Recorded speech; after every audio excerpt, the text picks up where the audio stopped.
si ahora se ha puesto un poco de moda esta noción de inteligencia emocional, es porque hemos durante mucho tiempo reprimido ese mundo de las emociones. Los seres humanos necesitamos aprender a reconocer qué significa cada emoción para que podamos adoptar en relación a esa emoción la actitud que esa emoción le corresponde. Si tengo la inteligencia emocional para no reprimir, para capitalizar, para aprender, por supuesto que la crisis, una vez superado ese momento de duelo que toda crisis conlleva, bueno, seguramente va a ser un punto de despegue, un punto de partida y no un punto de llegada. Parte de la inteligencia emocional es aprender este lenguaje entre los dos sexos. Porque esto es un enriquecimiento de la vida, es prevención de conflictos y aún rupturas que se pueden evitar si uno conoce este principio de la diferencia en el lenguaje emocional entre el hombre y la mujer. Las empresas seleccionan a las personas por sus habilidades cognitivas y las despiden por su falta de habilidades emocionales. Cómo las emociones nos condicionan y generan en una persona que puede ser intelectualmente brillante, generan un bloqueo tal, de modo tal que a la hora del desarrollo y de la puesta en práctica de estas habilidades se ven bloqueadas, coartadas y el rendimiento final es muy inferior al que realmente debería ser.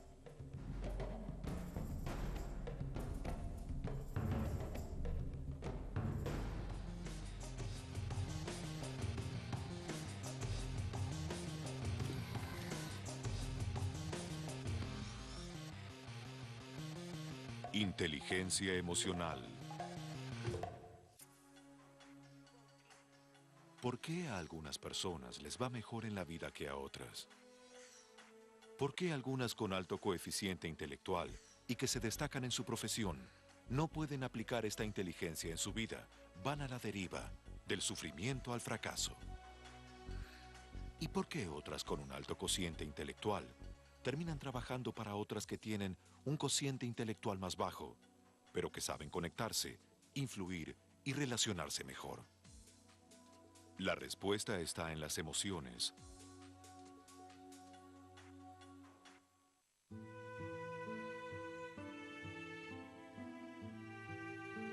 Sonarán con armonía los golpes en la madera. Tendrá el espíritu una caja pequeña de cuerdas finas para hablar del mundo en todos los idiomas. La música puede convertirnos, llevarnos o traernos de un lugar a otro. Los seres humanos normales usamos un 10% de nuestra capacidad neuronal total. Los superdotados que salen en los diarios, un tipo Einstein o Stephen Hawking o demás, están usando el 12%, digamos. Con lo cual, eso da una idea concretamente de lo enorme y lo inexplorado todavía que hay a nivel del funcionamiento cerebral y a nivel de las capacidades teóricas que tendríamos si usáramos, por ejemplo, un 20 o un 30%. Quizás nuestra percepción del mundo, si se llegara a esa capacidad, cambiaría diametralmente.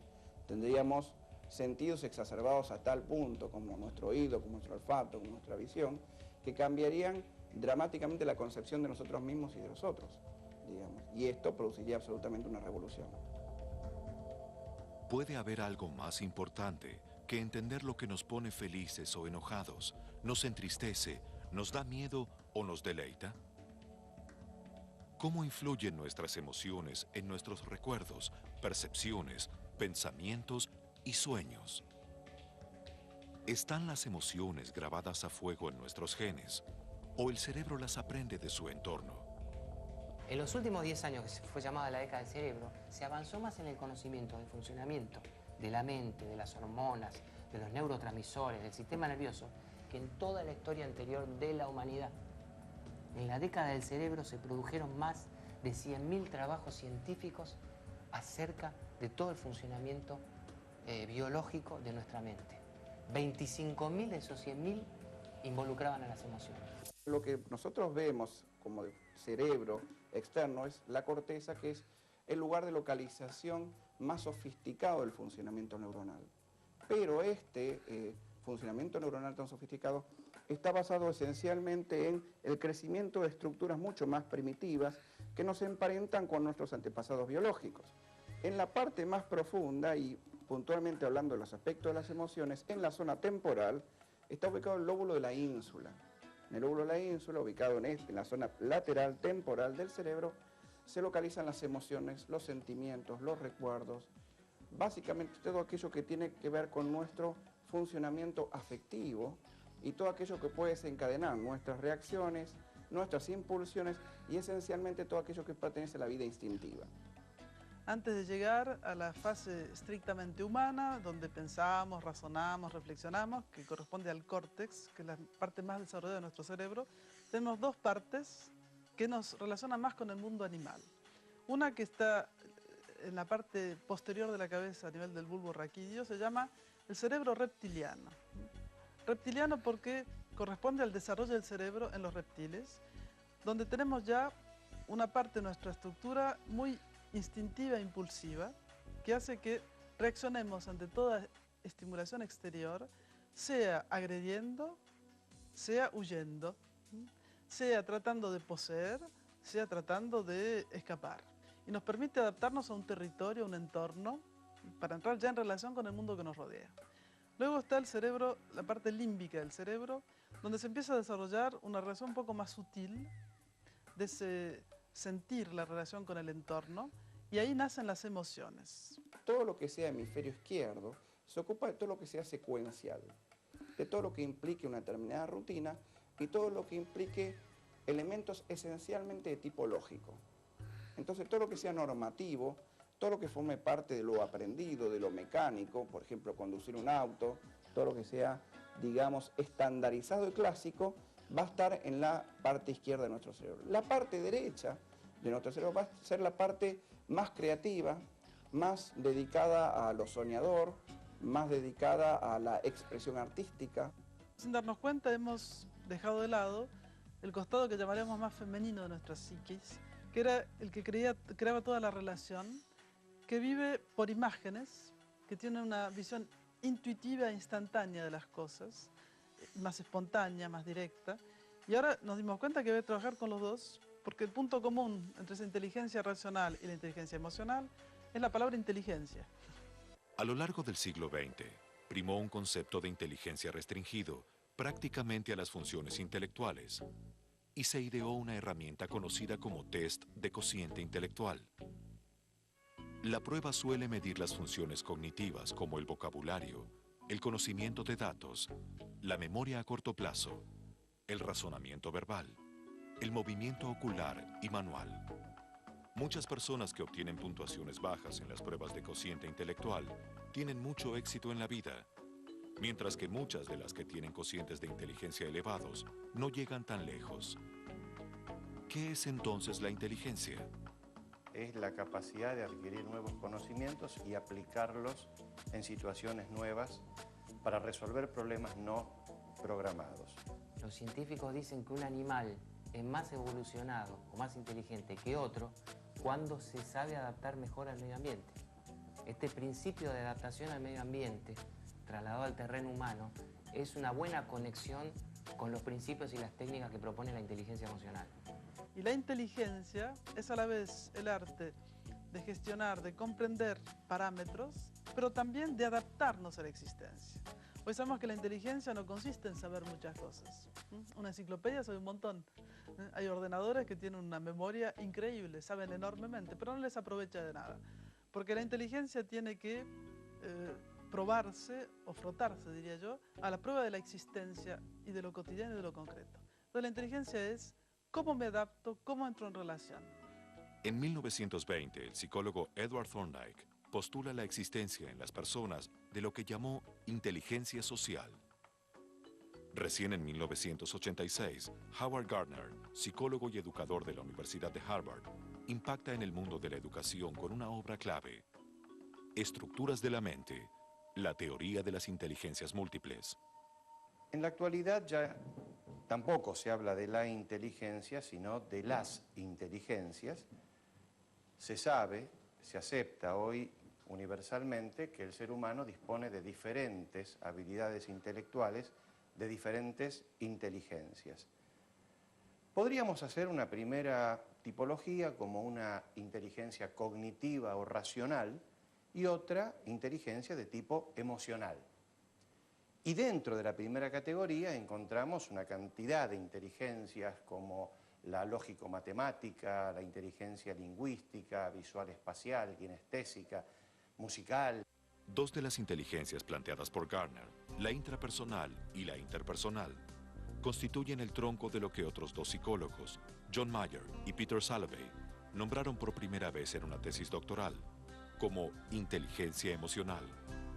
Hay muchísimas definiciones, muchísimos enfoques. Una restringida, diría, es la capacidad de manejar las emociones propias y ajenas. Pero a nosotros nos gusta mucho utilizar adaptada una del doctor Robert Cooper, que la mencionamos siempre en nuestros seminarios, que dice que la inteligencia emocional es la capacidad de sentir, entender, controlar y modificar estados anímicos propios y ajenos. Es decir, la definición es interesante porque muestra la inteligencia emocional como un proceso. Muchas veces nos dicen los participantes en los seminarios cómo tenemos que desarrollar la capacidad de sentir. ¿No es una capacidad que está dada? ¿Qué querría decir? ¿Que puedo tener una emoción y no sentirla? Existen los mecanismos de defensa, existe el inconsciente psicodinámico, y entonces yo puedo tener, por diferentes motivos, una emoción que no me es permitida o no me permito sentir. El término circuló unos años solo por los claustros universitarios, hasta que impactó en el mundo entero, gracias a la obra del periodista, psicólogo y filósofo Daniel Goleman, a través de un libro llamado La inteligencia emocional.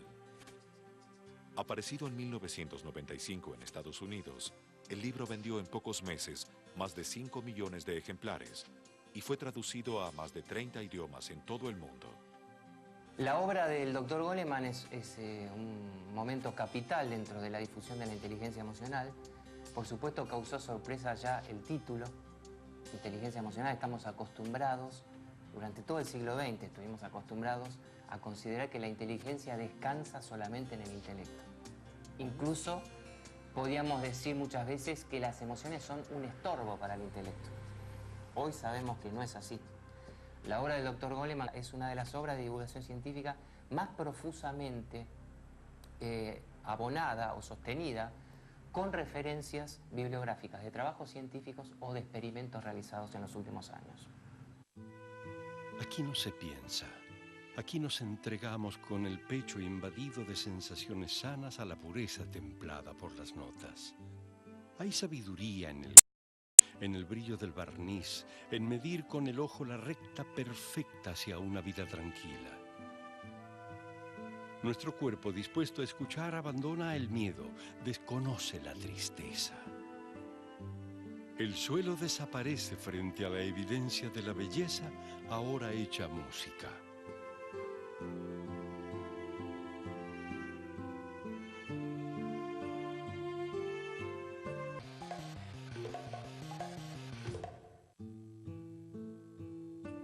Veo negativo.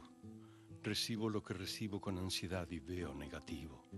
La soledad saldrá del sobre para confundirme o dispararme a sentimientos que no domino ni puedo dominar.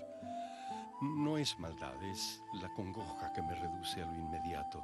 La incomprensión del otro es el arma que no permite salir de este momento. Todo se hace espinas. La palabra emoción viene del latín emovere, que quiere decir ser movido por. Lo que nosotros a veces no nos damos cuenta, nos olvidamos, es que estamos constantemente movidos, o sea, emocionados, tocados, afectados por todo lo que nos rodea, y lo que aún menos nos damos cuenta es a qué punto nosotros mismos afectamos a los otros. Nosotros decimos, me afectó tal cosa, pero olvidamos que nuestra propia presencia, nuestra manera de ser, nuestra manera de hablar, etcétera, está constantemente afectando el entorno. ¿Cuál es la función original de las emociones? Según Charles Darwin, las emociones se han desarrollado en su origen para preparar a los animales para la acción, en especial en una situación de emergencia. Ante el peligro, todos los animales reaccionan bruscamente en centésimas de segundo. Las aves levantan vuelo. Los mamíferos se mueven con rapidez, hacia la lucha o la huida. Son impulsos básicos para la preservación de la vida. La mayoría de nuestras emociones están en nuestro código genético. Para que alcancemos la tan necesaria y deseada inteligencia emocional, lo primero que tenemos que reconocer es que no existen emociones negativas.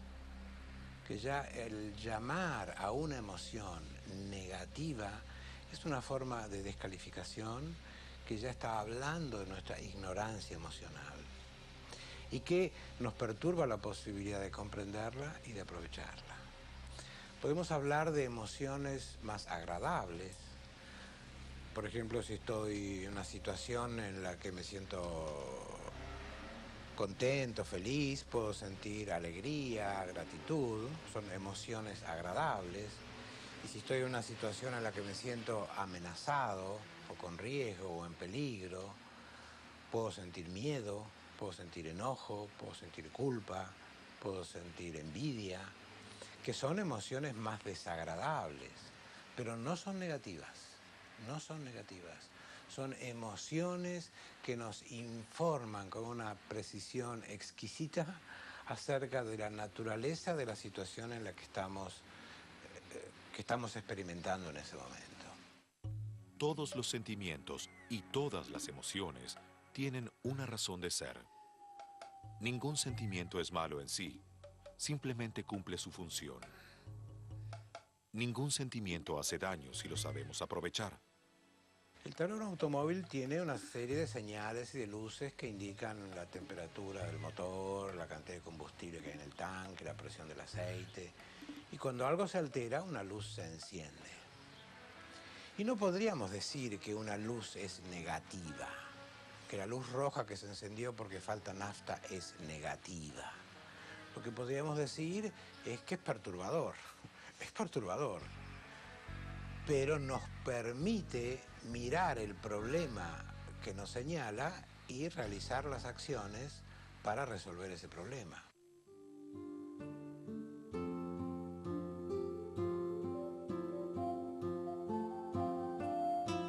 Veo negativo. Conozco este lugar, pero hoy soy extranjera. Conozco esta letra, pero ahora es fierro viejo. De la preocupación voy a la pena. Mejor dormir, mejor soñar. Esta es la única trampa que se me ocurre. ¿Habrá un lugar que me devuelva el cuerpo? ¿Que me integre en unidad como un puño cerrado? La neurosis es esa. Es la expresión de los intentos fallidos que tenemos de producir bienestar. Queremos producirnos bienestar y lo que hacemos para obtener eso es como regar a una planta con alcohol. Esto es ignorancia psicológica, ignorancia emocional. Una definición de las emociones destructivas es aquellos estados anímicos o emociones que nos dañan a nosotros o dañan a otras personas.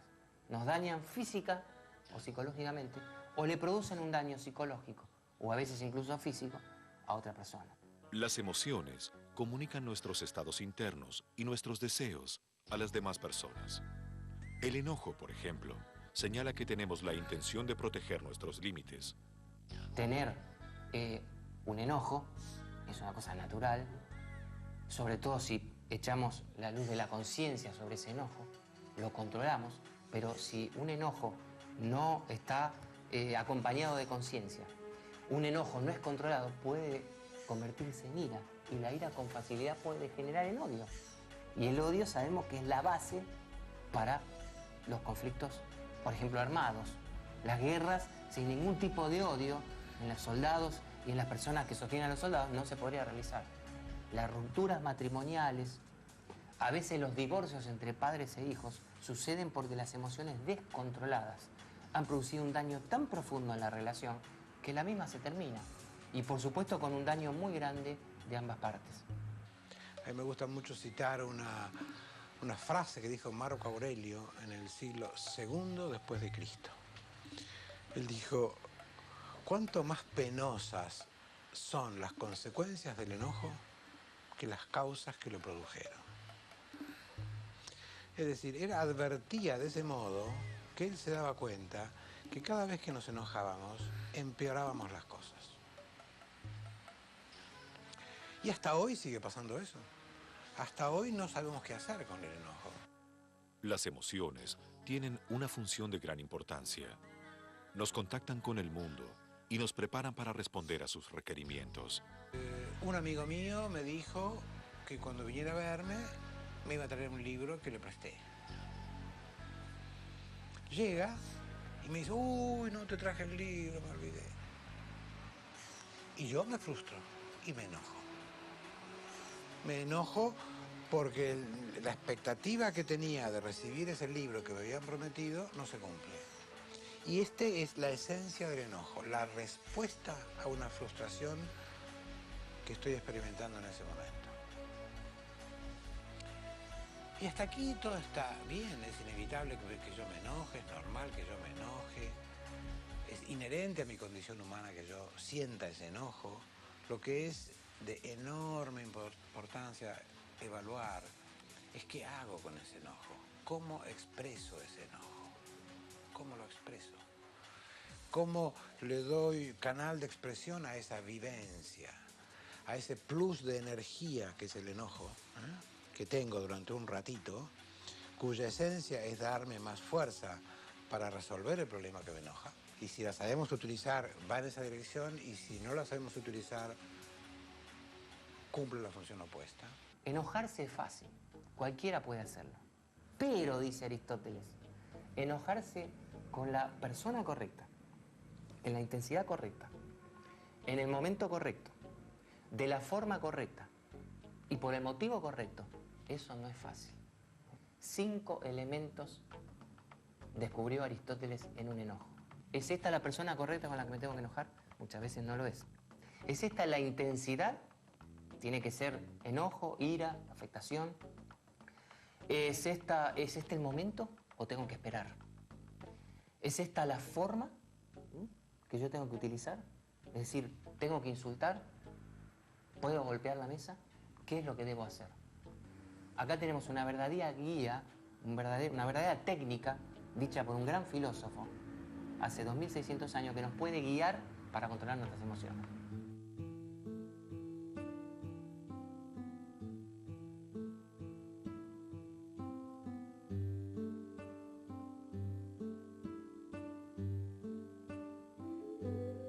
Veo el agua. Todo puede cambiar según mi espíritu. Pasa lo mejor y lo peor también pasa. El desconocimiento que hace un instante tapó todas las salidas cede lentamente cuando me calmo y dirijo mi atención a cambiar de actitud frente al mismo problema. El agua se lleva lo que sobra, junta las partes dobladas por la melancolía. Todos los estados pasan. El agua se los lleva. Veo positivo.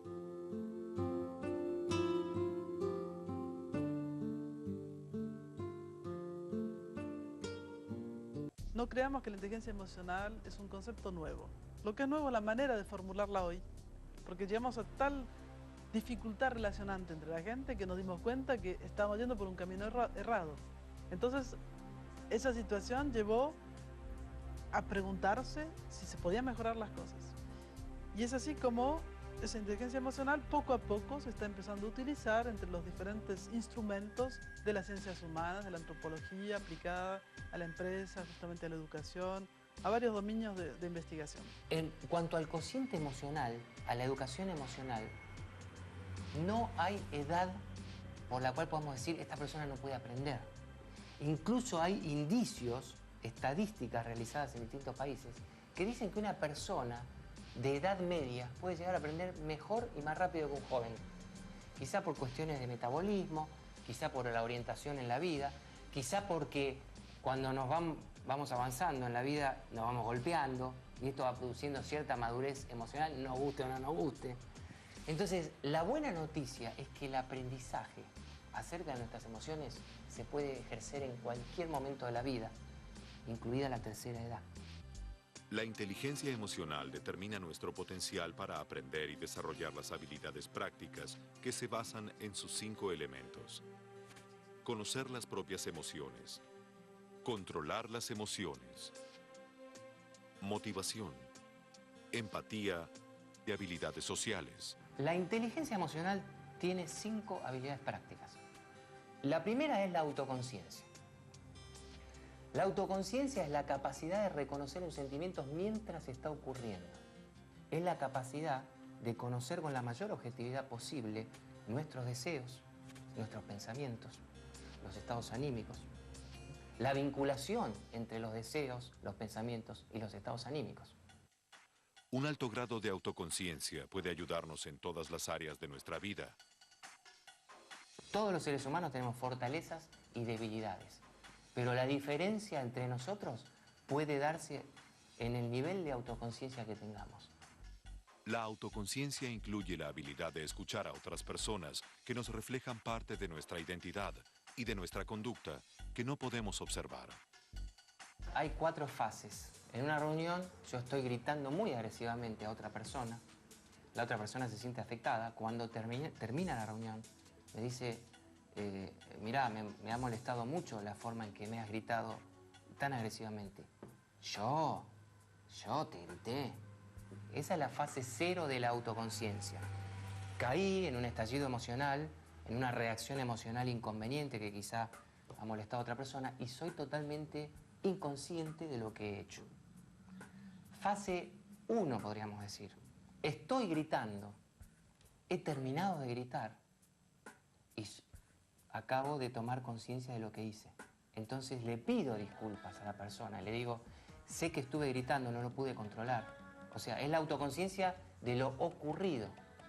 Y la fase 3, que es la óptima, digamos, estoy registrando cambios corporales que me hacen darme cuenta de que estoy por empezar a gritar. Entonces me detengo. Ahí me retiro, perdónenme, me retiro 5 minutos, tomo un vaso de agua. Es decir, la autoconciencia me permitió no caer en la expresión de una emoción que puede ser inconveniente en ese momento, tanto para mí como para los demás. El autodominio, el ser capaces de soportar las tormentas emocionales a las que nos someten los embates de la fortuna, en lugar de ser esclavos de la pasión, ha sido elogiado como virtud desde los tiempos de Platón. Los romanos y la primitiva iglesia cristiana lo llamaron temperantia, templanza, el dominio del exceso emocional. El objetivo es el equilibrio, no la represión. Segunda habilidad práctica, el control emocional. En realidad podríamos reemplazar la palabra control por la palabra manejo.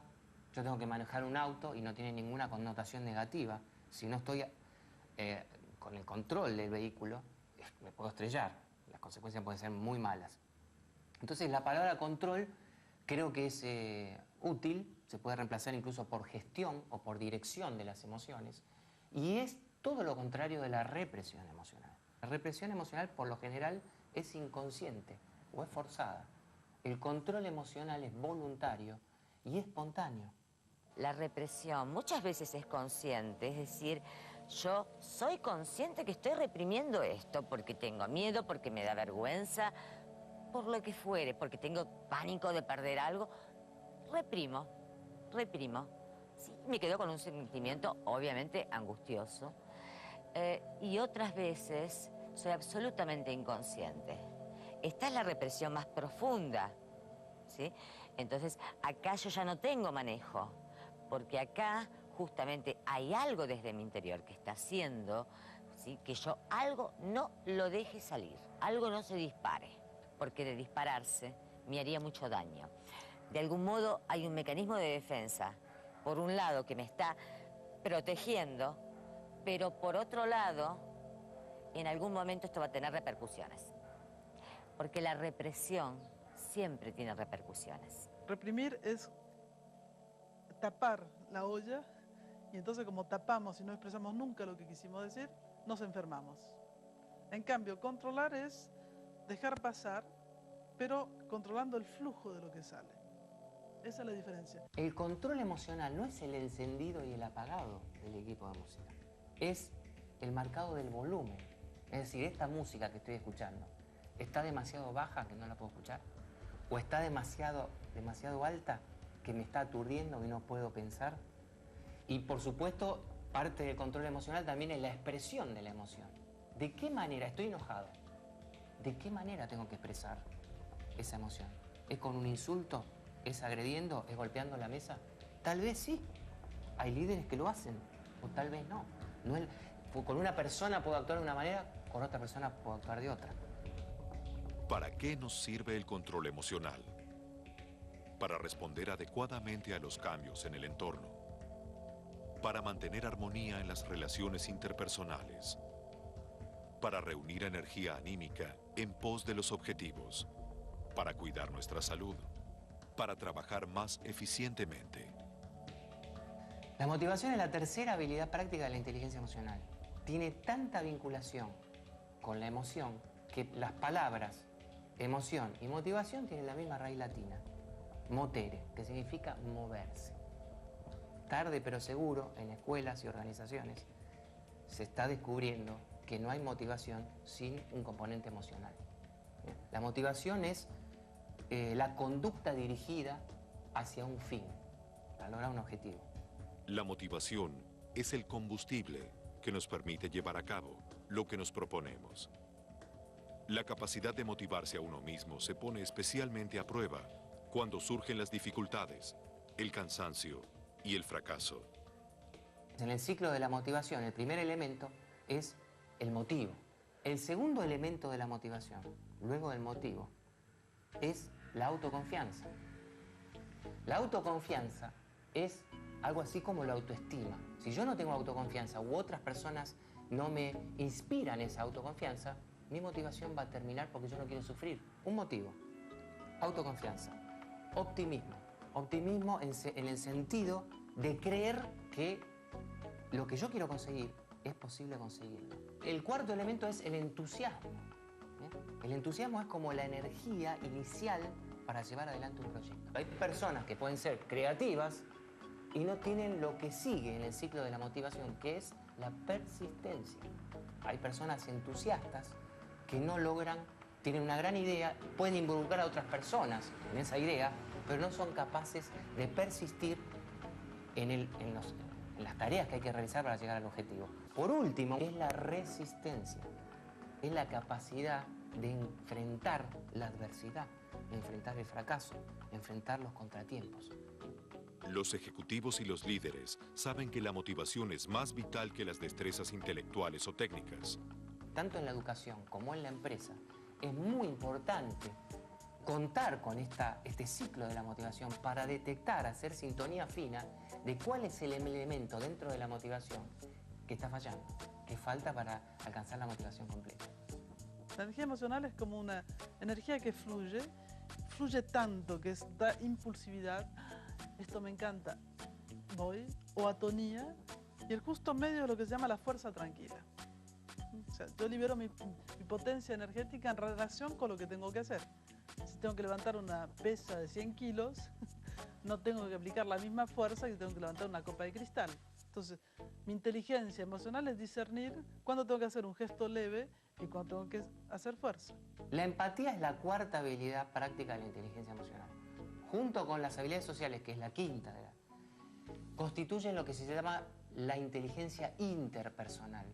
La empatía significa es que soy capaz de ponerme en el lugar del otro, de la persona que está enfrente. La empatía es independiente de la simpatía o la antipatía. Simpatía, a esta persona me gusta. Entonces, como me gusta y me cae bien, empiezo a proyectar un montón de cosas. Por simpatía puedo imaginar que es genial. Y si es antipático, puede ser que la persona sea muy buena, pero no me cae bien. Entonces, simpatía, antipatía, estoy en la dependencia emocional de la relación.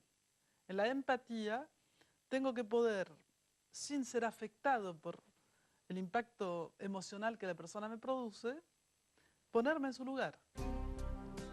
Como la mayoría de las habilidades, no basta con entender al otro, hay que demostrarlo.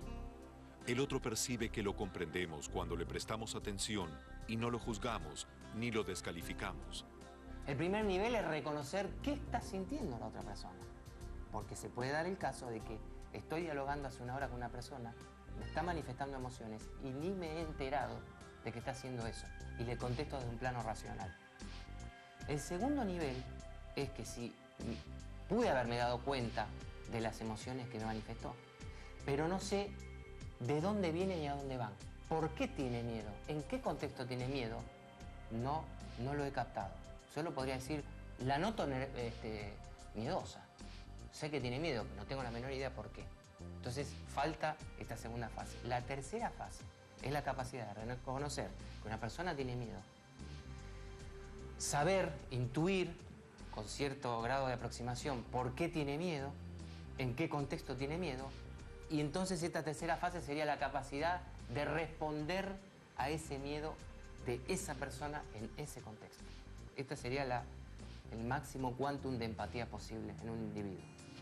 Por eso, la inteligencia emocional es una aptitud superior, una capacidad que afecta profundamente a todas las otras habilidades, facilitándolas o interfiriéndolas.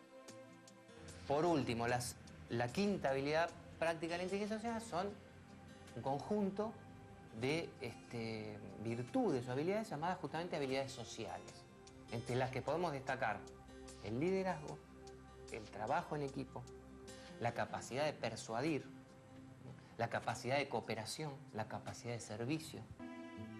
No todos los encuentros responden a nuestras expectativas. La vida cotidiana es pura sorpresa disfrazada de rutina. En un momento cualquiera, y por razones comunes, nuestras emociones pueden desbordarse.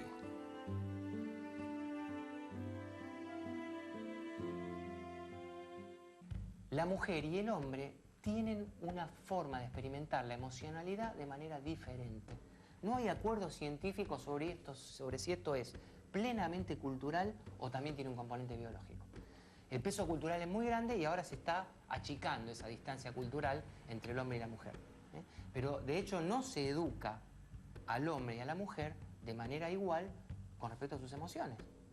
A los hombres, por ejemplo, hay determinados clichés que aún hoy lamentablemente se siguen usando. No llores, no te muestres tan sensible, no tenés que tener miedo. Esto hace que el hombre crece, se desarrolla con patrones culturales diferentes de los de la mujer y después cuando está en la pareja o está en interacción con una mujer en el trabajo, se maneja de una manera distorsionada. La mujer también puede tener sus distorsiones, pero se nota más en el varón. Si un niño cuando es pequeño le tiene miedo a algo y le dice la maestra, los compañeros o la madre, pero qué cobarde que sos, cómo no te animás, esto hace mucho daño. Esta ignorancia con que se trata esa emoción del niño lo hace mucho daño porque lo está descalificando injustamente, porque no es esa la realidad de lo que es el miedo. Las emociones nos hacen vulnerables, tal vez por ese motivo aparecen los mecanismos de defensa y aparecen las distorsiones culturales que nos dicen que no tenemos que llorar, que no tenemos que experimentar miedo, que no tenemos que ser demasiado sensibles, etc. También hay pautas culturales que perturban la experiencia de ciertas emociones. En una cultura altamente machista, tener miedo para un varón es ser maricón, lo cual perturba altamente la posibilidad de que yo sienta qué miedo tengo y de qué me está informando ese miedo. Así que efectivamente las diferentes culturas con sus diferentes pautas y valores y prioridades van inclinando la experiencia humana en una u otra dirección. Las relaciones amorosas alcanzan algunas de nuestras necesidades más profundas: ser amados y sentirnos respetados. Los temores de abandono o de quedar privados emocionalmente. No es extraño que durante una pelea matrimonial actuemos como si estuviera en juego nuestra supervivencia. Porque el duelo de una pareja es mucho más doloroso, y esto hay muchos estudios al respecto, que muchas veces el duelo de una muerte de alguien querido. ¿Por qué? Porque cuando alguien murió, se murió, ya está, no puedo hacer más nada. No más que el duelo, otra cosa no puedo hacer. Pero la pareja no se murió. Y sigue dando vueltas por el mundo. Y sigue estando esta ilusión. Por lo tanto, ese duelo es un duelo mucho más duro. y es un duelo que lleva mucho más tiempo. Y ahí habrá que tener mucha inteligencia emocional para que este duelo no se haga patológico, porque si no, puede desencadenar en patologías muy serias. Estudios de laboratorio revelaron que durante una discusión, las emociones de una persona son tan intensas, su perspectiva tan reducida y su pensamiento tan confuso, que no hay esperanzas de adoptar el punto de vista del otro, ni de resolver las cosas de una forma razonable. El lenguaje emocional es muy diferente entre el hombre y la mujer. Emiten mensajes distintos. Cuando el hombre le dice a la mujer, ¿qué te pasa?, la mujer escucha música en sus oídos. Se interesa por mí, me quiere. Esto es cuidado, esto es afecto. Pero cuando la mujer le pregunta al hombre, ¿qué te pasa?, el hombre de alguna manera se siente amenazado. Siente como que le invaden su territorio. Siente quizá como que esa pregunta conlleva un cuestionamiento, un entrometimiento en sus estados anímicos. Solamente una pregunta de 3 palabras marca una diferencia. Imaginemos una verdadera discusión completa, ¿no? Todos los mensajes de tipo emocional que envía la mujer y que envía el hombre, que estudiados lingüísticamente, tal vez en términos racionales parecen decir lo mismo, y sin embargo están diciendo cosas muy distintas. Cerca de un 50% de matrimonios terminan en divorcios cuando los cónyuges descubren con tristeza que no se han casado con la persona que creían. Dentro del primer año de matrimonio, salen a relucir los problemas individuales de inteligencia emocional y las incompatibilidades de relación. Y muchas parejas no conocen la manera de abordar esos problemas. Parte de la inteligencia emocional es aprender este lenguaje entre los dos sexos. Porque esto es un enriquecimiento de la vida. Es prevención de conflictos y aún rupturas que se pueden evitar si uno conoce este principio de la diferencia en el lenguaje emocional entre el hombre y la mujer. Toda planificación, cuando se confronta a la realidad, va a engendrar conflicto. O sea, el conflicto es innato con la existencia. Y eso es algo que no hemos aprendido en la escuela. Y la buena gestión del conflicto es cómo pasar del conflicto al diálogo. La resolución del conflicto lleva a la comunicación. Y asumir que la persona que está enfrente, la situación, no sea exactamente como la he pensado, no tiene que ser dramático, porque a veces justamente el otro me va a aportar un punto de vista que yo no había integrado. Y entonces me voy a enriquecer de esa diferencia.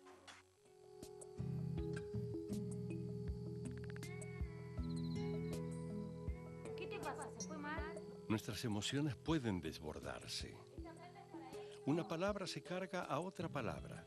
En el devenir, la tranquilidad se transforma en angustia, la angustia en enojo, el enojo en ira. Son los instantes en que perdemos contacto con nosotros, desconocemos al otro, perdemos el control y todo se reduce al peligro. Insistir en el desborde nos pierde. Es momento de averiguar qué sentimos y darle rumbo. No, no está quemado este café.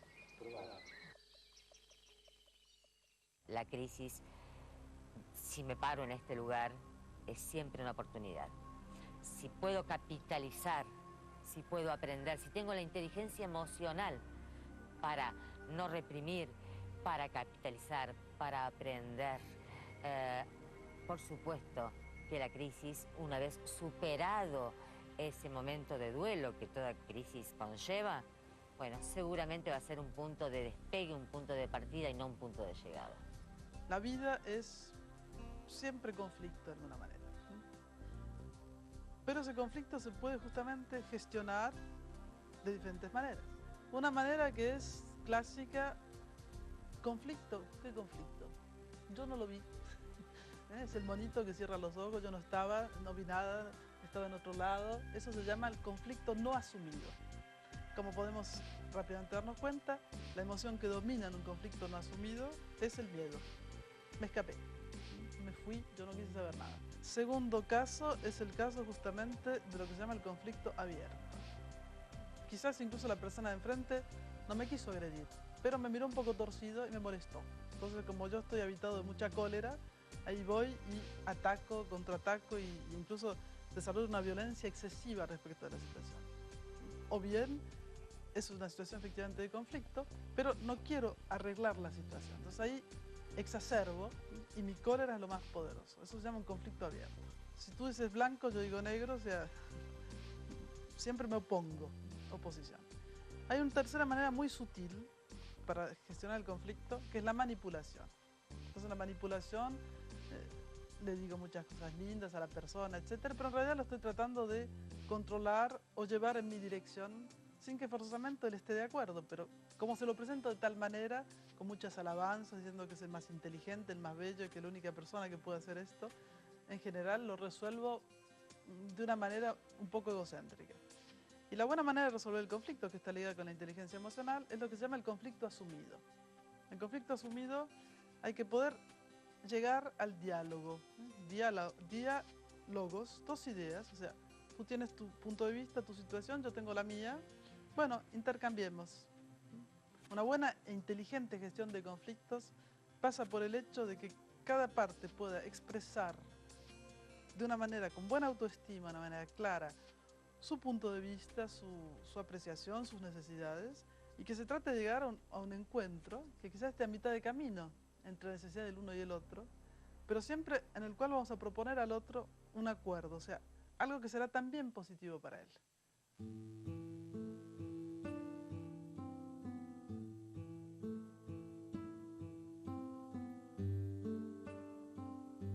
No se trata de la razón, se trata del amor y el cariño por el otro. Todo un pasado de ternura viaja frente a nuestros ojos y nos devuelve el alma al cuerpo. Ahora somos quienes dirigimos nuestros actos. El rencor se disuelve entre el líquido del abrazo para abrir nuestros sentimientos.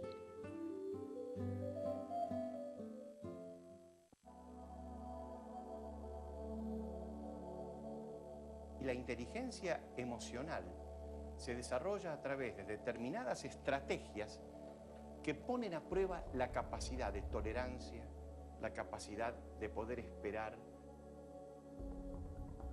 La escuela forma chicos desde muy temprana edad y creo que es una obligación nuestra ayudarlos al desarrollo de su inteligencia emocional. Desde que nacen los chicos hasta los 2 años, los bebés van pasando por estadios de inteligencia. Las emociones no están acá solamente, eso está bien claro, que están en cada célula del cuerpo. Estrés, ansiedad y depresión es como un perro que se muerde la cola permanentemente, digamos. Está permanentemente retroalimentándose en un círculo que forma parte esencialmente del bloqueo que las emociones producen sobre el intelecto. Hemos privilegiado nosotros el aspecto cognitivo y nos hemos olvidado que en realidad somos seres espirituales, que además de eso también tomamos algunas decisiones racionales.